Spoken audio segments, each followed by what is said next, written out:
Hello again, everyone. Marcus here. I review stuff today. I'm reviewing the song Unsatisfied by The Replacements. As always, this song comes to you as a request from one of my viewers. So if you want to get your song reviewed, just do what they did.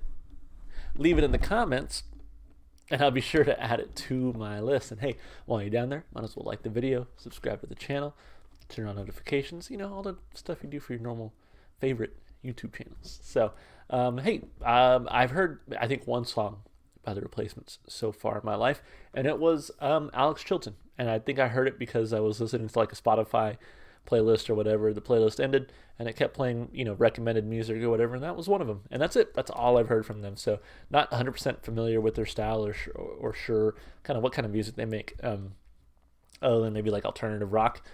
So going in mostly blind and just hoping for a good song. Looks like this one came out in 1984, and so maybe we'll see if it has a bit of an older sound or if it sounds just as good as when it came out. I don't know. Whatever. I'm rambling at this point. Let's listen. Unsatisfied, The Replacements. Let's do it.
Yeah, I mean that wasn't half bad. I again wasn't really sure what to expect going in because I've only heard one song from them, but I will say I enjoyed it, man. Yeah, and I've heard and enjoyed two songs from them, I suppose.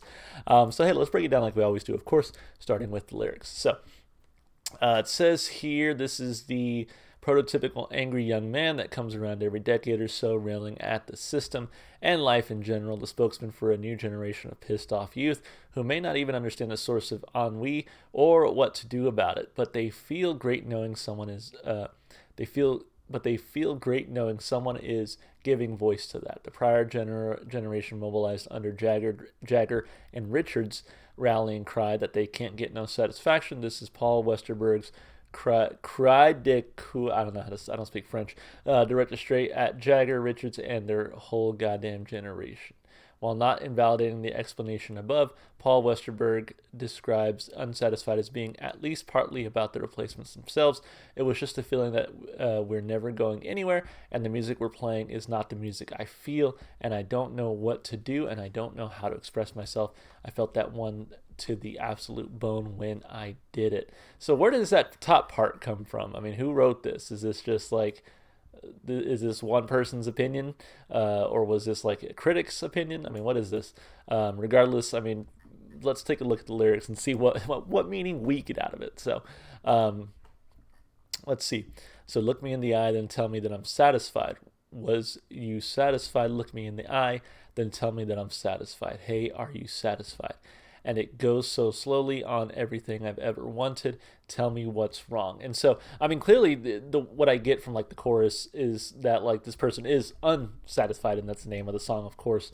And they're essentially saying like, can you really look me in the eye and say like this is good enough, this is where we want to be, like because I know I'm not satisfied. Like you can't look me in the eye and say that I'm satisfied because I know I'm not, right? I want more from, I don't know, life, the band, what have you. I mean, it makes sense. And it goes on slowly, and it goes so slowly on everything I've ever wanted. Tell me what's wrong. So it's like maybe it's like I get everything I could have wanted, but there's still that lack of satisfaction. I don't know. Look me in the eye and tell me that I'm satisfied. Were you satisfied? Look me in the eye, then tell me that I'm satisfied. Now, are you satisfied? Everything goes. Well, anything goes all the time. Everything you dream of is right in front of you, and everything is a lie. And so maybe that it kind of comes back to that other verse where everything I've ever wanted, it sort of goes on that dissatisfaction goes on everything I ever wanted.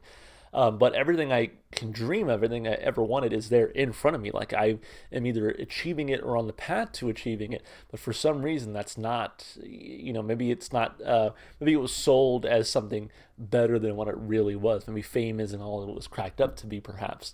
Or, the thing that you wanted isn't quite cracked up to what you thought it was going to be. Look me in the eye and tell me that I'm satisfied. Look me in the eye, unsatisfied. I'm so unsatisfied. I'm so dissatisfied. I'm so unsatisfied.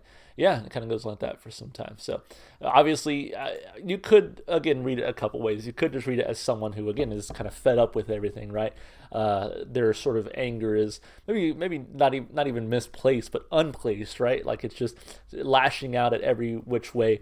Or again, you can read it as like the artists themselves said, and it's partially about the band. Like how do I approach my creativity? How do I approach songwriting and creation and stuff like that? And it's like, and I think I can definitely read that in the lyrics because it talks about, again, if I'm reading it correctly, or at least maybe the way the artist intended, they're really talking about how even though again they're an artist, they are a musician, they're signed to what I would assume is like a major record label.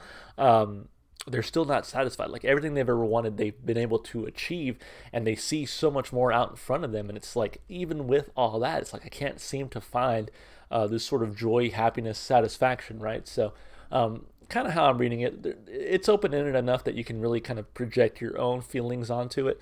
But I think there's enough in there that you can really kind of dig into the mind of the artist. And so, yeah, lyrically, two thumbs up. It was simple, I feel like, but it really got the point across. It got the message across. So 2 thumbs up lyrically. As far as the instrumentation goes, I gotta say, really enjoyed the drumming throughout. Kind of, again, simple, but gave me enough in the drumming that it was really enjoyable. The guitar work as well, I thought from start to finish was really pretty neat. I think there was some kind of weird little picking going on at the beginning, but that really opened up nicely for the rest of the song. And so, instrumentally, this one wasn't half bad. I wish they would have changed things up a little bit more, though, throughout the song. I just kind of felt like I was sort of falling into just like the same rhythm. I was like, okay, I'm pretty comfortable here. I wish they kind of would have mixed it up a little bit. Vocally, I think he's got a good voice. This is like, with the way that the vocals were, or the lyrics were written, I think his vocal delivery was spot on to really kind of nail some of those themes and kind of hit that home. So instrumentally, vocally, I'll give it a thumb up. Overall, it was a positive. Again, just not one of the most standout or impressive songs I've ever listened to on the channel, but definitely a good start, I think, for the Replacements, considering I've only heard one other song from them.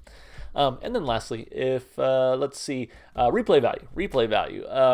I think this one goes on the playlist. I don't know how often I listen to it. Again, it didn't really wow or surprise me, but it was interesting. It was enjoyable enough that I think I'll come back to it again. So I'll give it a thumb up for replay value. Overall, not a bad song. I know I don't sound super enthused about it. I'm hoping for something a little bit more catchy or something that's really going to grab me in the future. But overall, not a bad song. So thank you so much for whoever requested this one. It's still a very solid request. As always, if you enjoyed the music as much as I did, go support the artists. Go listen to their music wherever you can.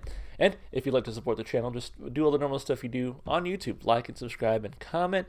You can even check the description to follow me on Twitch or TikTok. I recently deleted my Twitter. I forgot I was going to make a video about that. I should probably do that at some point. But yes, you can follow me on TikTok or what was the other one? Twitch. All right, guys, that's going to be it for me. Hope you enjoyed the video, and I hope to see you in the next one. Bye for now.